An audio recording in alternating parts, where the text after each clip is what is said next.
the vengeful goddess Nemesis in the complex pantheon of ancient Greek deities, where gods and goddesses embodied every facet of existence. Nemesis stood apart. She was not a goddess of creation or destruction, but of righteous indignation, retribution, and the divine balance. Her very essence was the meting out of justice against hubris, excessive pride, arrogance, and the overstepping of mortal or divine boundaries. Her curse was not a chaotic act, but a precisely calculated unraveling of fortune, ensuring that none could escape the consequences of their arrogance. This is the tale of the vengeful goddess Nemesis, a chilling reminder that balance will always be restored, no matter the cost. Our story begins in the city of Argos with King Lykon, a ruler blessed with immense wealth, power, and military might.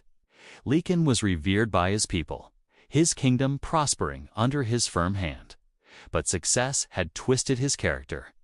He grew exceedingly proud, believing his achievements were solely due to his own unmatched genius, not the favor of the gods or the loyalty of his subjects. He boasted openly that his armies were invincible, his wisdom boundless, and that even the gods themselves could not sway his destiny. His hubris was a stench that reached Olympus. Nemesis, ever vigilant for such transgressions, observed Lykon's growing arrogance. She does not punish out of spite, but to restore the natural order, to remind mortals of their place and the consequences of their pride. She began to weave her subtle, insidious retribution. At first, it was barely noticeable. A key alliance with a neighboring kingdom would suddenly sour over a minor misunderstanding. His prize warhorse would mysteriously fall ill. His most loyal general would question a seemingly infallible command. Lykon dismissed these as minor setbacks, temporary annoyances that he could easily overcome with his superior intellect and power. He doubled down on his arrogance, seeing every slight as proof of his own exceptional ability to overcome adversity. But Nemesis's judgment was relentless and precise. The shifts became more significant. His trade routes, once bustling, became plagued by unlucky storms and unforeseen pirate attacks. His once loyal counselors began to offer contradictory advice, their minds subtly clouded.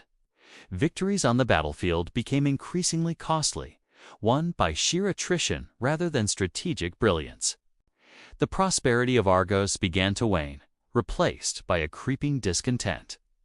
The true horror of the Furies' vengeance was not physical pain, but the slow, agonizing erosion of everything Lykon prided himself on, orchestrated with an invisible, devastating precision. His every strength became a weakness, his every boast a prelude to disaster.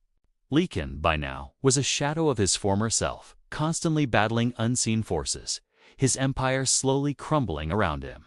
He raged, he cursed, he sacrificed to every god, but Nemesis remained unseen, unappeased. Her curse was designed to make him understand that his downfall was his own making, a direct consequence of his excessive pride. He was forced to watch his accomplishments unravel, one by one, precisely because he had overstepped his bounds. In his final days, Argos faced a crushing defeat at the hands of a previously insignificant enemy. Lykon, broken and utterly stripped of his power and pride, died not in battle, but in the ruins of his once magnificent palace, consumed by the realization that his downfall was a direct mirror of his hubris. His last breath was not a cry of defiance, but a whisper of bitter understanding. The balance had been restored. The vengeful goddess Nemesis stands as a powerful and chilling reminder of the ancient Greek belief in divine justice and the unforgiving nature of cosmic balance. Her curse teaches that pride comes before the fall, and that no mortal, no matter how powerful, can defy the natural order or escape the inevitable consequences of their own arrogance. Nemesis does not seek to punish indiscriminately, but to ensure that everyone receives what they are due, delivering a retribution that perfectly mirrors the transgression, eternally restoring equilibrium to the world.